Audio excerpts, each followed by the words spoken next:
And now my opinion on experimental meds, the super expansion, and I'll come back to later why I think they call this a super expansion.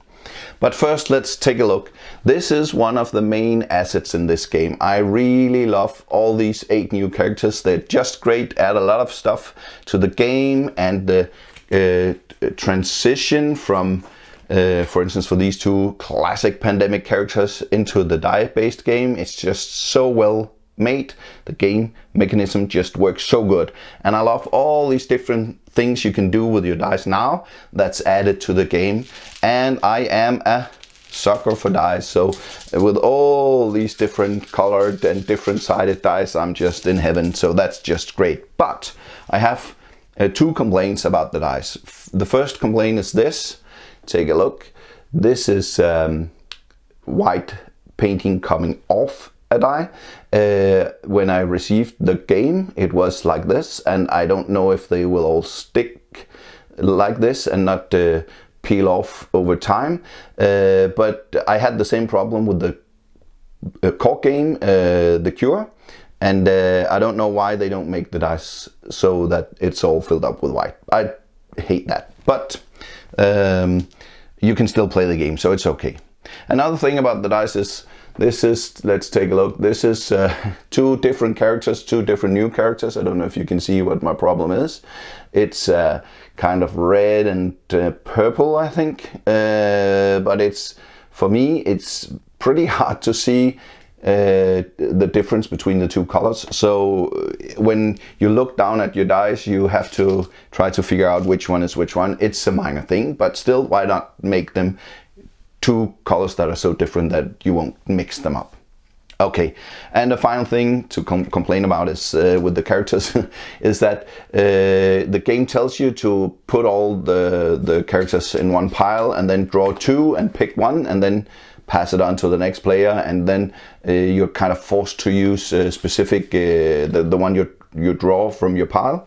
But the problem is that my core pandemic game, take a look, this is the characters from that. I love them too, but they have this on top, this hanger or something, I don't know why. And maybe new editions of The Cure doesn't have this on top. But if you mix all these together, then you can see which one are from the base game and which ones are from the new expansion. So I don't get that.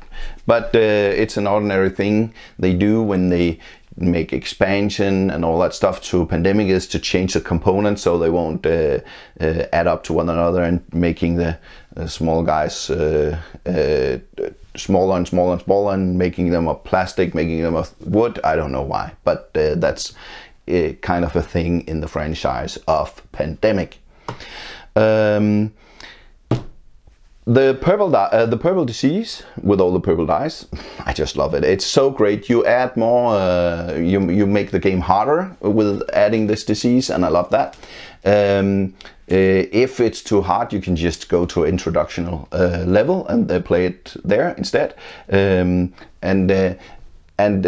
I like the way they've made this disease more random in curing it, and doing bad stuff to you when you're doing the infection phase, that you have to roll more dice and you have to take dice out of the pack. So I love that, but it makes the game even more random. So if you're not that much into all this randomness in the game, the purple disease will not be to your liking. And then we have the hot zone dice, and I have a little problem with them. It's okay to play with them, it's not that it's so bad, but what happens when you play is that if a die is showing a yellow side, you will try to go to that zone and roll it, and hoping for it to become white and go to one of the positive sides, and then you have to be very careful, because normally you won't roll a die with the white side, even if you can get some good effects out of rolling one using the white die, because you risk it turning into a yellow, and that's bad. So it kind of tactic when you play strategically in the game. You just want to make all the dice white and just have them stay like that for the rest of the game, and that doesn't really add that much to the game. Then we have the event cards here, all the new event cards, and they're marked with an expansion icon. That's great. And of course they just add more variety to the game, and I love that too, so that's just great.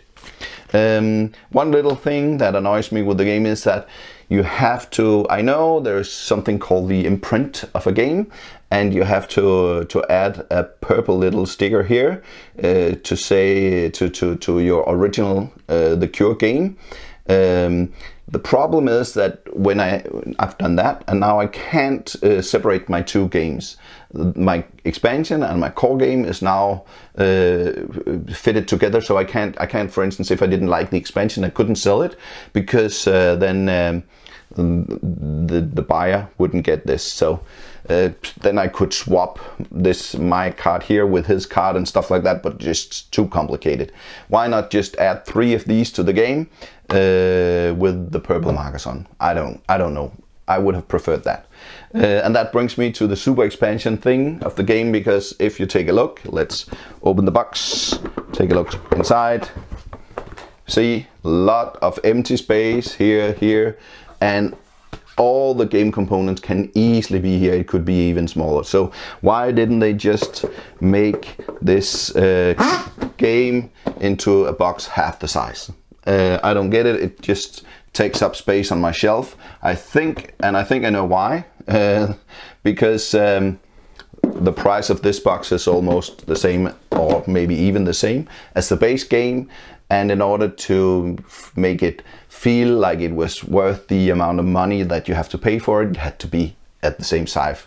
That's just my opinion, I know, but I think that's the reason, and I think it's a stupid reason, because I wanted it in a smaller box. Actually, what I've done is I've taken all the components from the expansion and just added it to my original box, where it fits in easily. So it's just, I don't know why you would make such a large box. I don't get it. So, but all in all, super cool expansion to The Cure. I love it, and I will be using it, and I won't be selling it off.